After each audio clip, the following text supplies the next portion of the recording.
this is Don Keda with another Israel Report, and today, unfortunately, we have really sad news to report to you.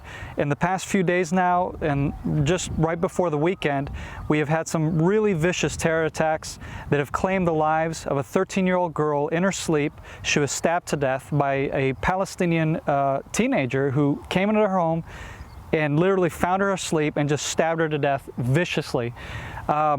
Just after that, on Friday, right before Sabbath came in the nation of Israel, where many religious Jews are celebrating the Sabbath, being with their families, a family on their way on the roads just outside of Hebron, they were gunned down by vicious terrorists that, as they were passing them, they had mowed them down, and the car had turned over.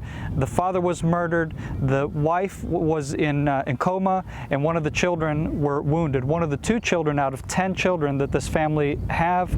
And so you can just imagine, a family of 10 have just lost their father, a couple have just lost their 13-year-old daughter, and many others have been wounded and attacked in this past few days. 4 terrorist attacks, vicious terror attacks, stabbing attacks, shooting attacks have claimed these lives.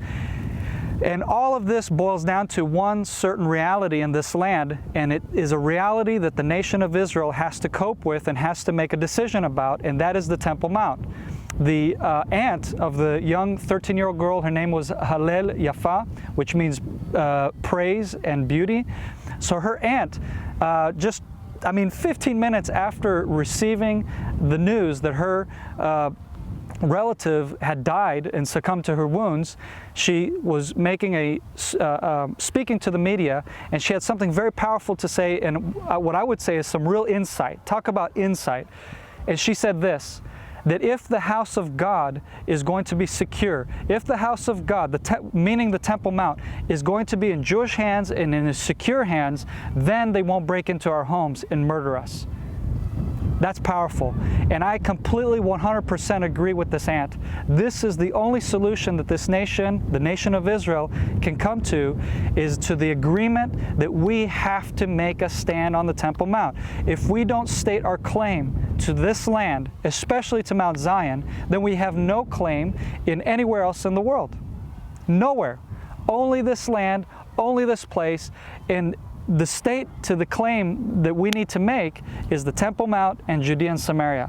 Until Israel makes a decisive decision concerning these areas, until we annex them once and for all, and we declare them Jewish land 100%, no dispute, no nothing, end of dispute, end of story, this is a Jewish homeland, then we can live in peace and we can move on in this land with peace, with security, and all the things that are needed, and any other type of negotiations. Talking about negotiations, Israel just made a very terrible mistake. We just made a decision to appease Turkey, which for the past 6 years we have decided that we are not going to claim responsibility for the Turkish citizens that were actually killed on the Mahavli Marmara, which was a flotilla sent from Turkey to Gaza, and they were breaking international law, and they were breaking the security agreement that Israel has with anybody who wants to bring aid to Gaza. And in doing so, they were the people on the boat, and not all of them, it was actually just a small group of a terrorist organization that was on this particular flotilla, and they viciously attacked the Israeli commandos, who boarded the ship with paintball guns.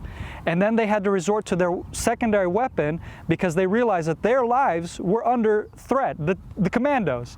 And so Turkey has demanded an apology. Israel has vehemently said no, our commandos acted completely in a right accord according to international law, and so on and so forth. And now Israel appeases to Turkey, makes a decision and says, not just forgive us, we're sorry, but they gave them, now listen to this, $20 million in compensation money to Turkey, to a private fund that will be handed to the victims of this clash, I guess you would say, because there was no attack, there was no preemptive attack of Israel against anybody. It was literally, we are defending ourselves against terrorism from the Gaza Strip. What else did we get in this awful deal? Well, The good news is that we get our natural gas that we dug and found off the shore of Israel, and that was disputed with Turkey. I mean, can you imagine? Turkey says that's our gas. Don't ask me how.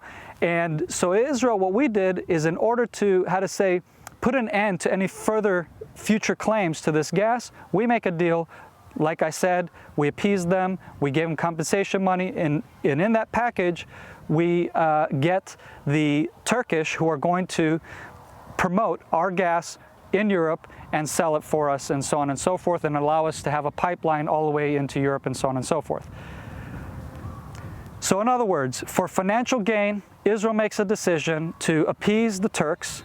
And what we do is, again, we delegitimize ourselves. We delegitimize our right to this land. We delegitimize our right to being right.